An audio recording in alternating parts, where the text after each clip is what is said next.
JNTU register professor doctor ఏ జయలక్ష్మి పదవి నుంచి తొలగించే ప్రయత్నాలను నిరసిస్తూ ఉస్మానియా యూనివర్సిటీ ఆర్ట్స్ కళాశాల వద్ద ఓయూ ప్రొఫెసర్, బీసీ సంఘాలు, విద్యార్థి సంఘాలు ఆందోళన చేపట్టాయి. ఈ సందర్భంగా మాట్లాడుతూ కేవలం 45 రోజుల క్రితమే బాధ్యతలు స్వీకరించిన డాక్టర్ జయలక్ష్మిని రాజకీయ కారణాలతో తప్పించేందుకు ఒత్తిడి తేవటం సరికాదని అన్నారు. ప్రతిభ, అర్హతల ఆధారంగా నియమితులైన అధికారులను లక్ష్యంగా చేసుకోవడం ఉన్నత విద్యా వ్యవస్థకు మంచిది కాదని పేర్కొన్నారు. ఎలాంటి స్పష్టమైన ఆరోపణలు లేకుండానే ఆమెను తొలగించే ప్రయత్నాలు అన్యాయమని విమర్శించారు. జేఎన్టీయూ వంటి ప్రతిష్టాత్మక విద్యా సంస్థల స్వయం ప్రతిపత్తిని ప్రభుత్వం గౌరవించాలని, డాక్టర్ జయలక్ష్మిని తొలగించే ప్రయత్నాలను వెంటనే విరమించుకోవాలని ఆయన డిమాండ్ చేశారు. బీసీ వర్గాలకు చెందిన మహిళా విద్యావేత్తపై వివక్షకు తావిచ్చే చర్యలను ప్రభుత్వం మానుకోవాలని హెచ్చరించారు. కొండ సురేఖను మంత్రివర్గం నుంచి తీసేస్తున్నాం. ఒక ఆడబిడ్డ, ఒక బీసీ బిడ్డను ఆమె మీద కుట్ర. ఇక్కడ ఒక బీసీ బిడ్డ, ఒక ప్రొఫెసరు ఇవాళ జేఎన్టీయూ రిజిస్ట్రార్ గారి మీద ఒక కుట్ర. మేము అంటున్నాం మా దళిత సోదరులకు, ఒకవేళ మీకు వెంకటేశ్వరరావు గారికే ప్రాధాన్యత కల్పించాలంటే ఇంకా రిజిస్టర్ కాకుండా అనేక పదవులు ఉన్నాయి, అక్కడ ఇవ్వండి. మేము వద్దంటున్నామా, మేము వ్యతిరేకిస్తున్నామా? కాబట్టి ఖచ్చితంగా ఇవాళ ఈ యొక్క కుట్రలను తిప్పికొడతాం.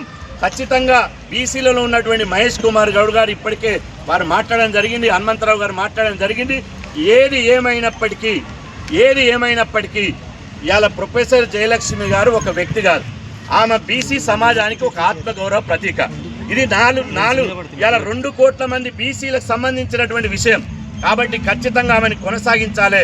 లేకపోతే మాత్రం ఈ విద్యార్థి సమాజమే రేపు జేఎన్టీయూను, ఎల్లుండి హైయర్ ఎడ్యుకేషన్, ఆవులెల్లుని విద్యాశాఖ మంత్రి, ముఖ్యమంత్రి ఇల్లును ముట్టడించడానికి సిద్ధపడతామని చెప్పి సందర్భంగా హెచ్చరిస్తున్నాం. జేఎన్టీయూ యూనివర్సిటీ రిజిస్ట్రార్గా ప్రొఫెసర్ జయలక్ష్మి మేడం మొట్టమొదటిసారిగా ఒక మహిళ రిజిస్ట్రార్గా అక్కడ నియమించబడ్డది. అదేవిధంగా అక్కడ ఒక మోస్ట్ బ్యాక్వర్డ్ కమ్యూనిటీకి సంబంధించినటువంటి బీసీ కులాల్లో అత్యంత వెనుకబడినటువంటి కులం నుంచి వచ్చినటువంటి ఒక విద్యావేత్త రిజిస్ట్రార్గా నియమించబడ్డది. నియమించిన 45 రోజుల్లోనే అక్కడ వైస్ ఛాన్సలర్కు అనేక రకాల రాజకీయ ఒత్తిళ్లు వస్తున్నాయి అని చెప్పి మీడియా ద్వారా, పేపర్ల ద్వారా సభ్య సమాజం అంతా వింటూ ఉంది. సాధారణంగా ఏ విశ్వవిద్యాలయమైనా ఒక యూనివర్సిటీకి ఒక అటానమస్ బాడీ ఉంటుంది. యూనివర్సిటీలో వైస్ ఛాన్సలర్ తనకు అవసరమైనటువంటి పరిపాలనలో నిష్ణాతులైనటువంటి అనుభవం ఉన్నటువంటి విద్యావేత్తలను వివిధ పరిపాలనా దక్షులుగా నియమించుకునే అవకాశం వైస్ ఛాన్సలర్కి అటు యూజీసీ కానీ ఇటు విశ్వవిద్యాలయాల చట్టం కానీ కల్పించబడ్డది. మరి రాష్ట్ర ప్రభుత్వం ఒక పక్కేమో ప్రజాపాలన, అందరికీ అవకాశాలు కల్పిస్తున్నాం, మహిళలకి సాధికారత కోసం అనేక రకాల అవకాశాలు కల్పిస్తున్నాం అని చెప్పి రాష్ట్ర ప్రభుత్వం చెప్తా ఉంది. మరో పక్క అత్యంత వెనుకబడిన కులాల నుంచి ఎదిగి వచ్చి ఒక ప్రొఫెసర్గా, ఒక ప్రిన్సిపల్గా అత్యంత ట్రాక్ రికార్డు ఉండి ఎన్ఐటీలో చదువుకొని అత్యున్నత క్వాలిటీ ఉన్న పేపర్స్ పబ్లిష్ చేసి ఇవాళ రిజిస్ట్రార్ స్థాయికి పోయిన తర్వాత చెప్పా పెట్టకుండా జేఎన్టీయూ వైస్ ఛాన్సలర్ గారి ఇష్టానికి వ్యతిరేకంగా రాష్ట్ర ప్రభుత్వ పెద్దలు అక్కడ ఉన్నటువంటి రిజిస్ట్రార్ను తొలగించాలని చెప్పి పెద్ద ఎత్తున ప్రయత్నం చేస్తున్నట్టు, ఒత్తిడి చేస్తున్నట్టు సభ్య సమాజం దృష్టికి వచ్చింది.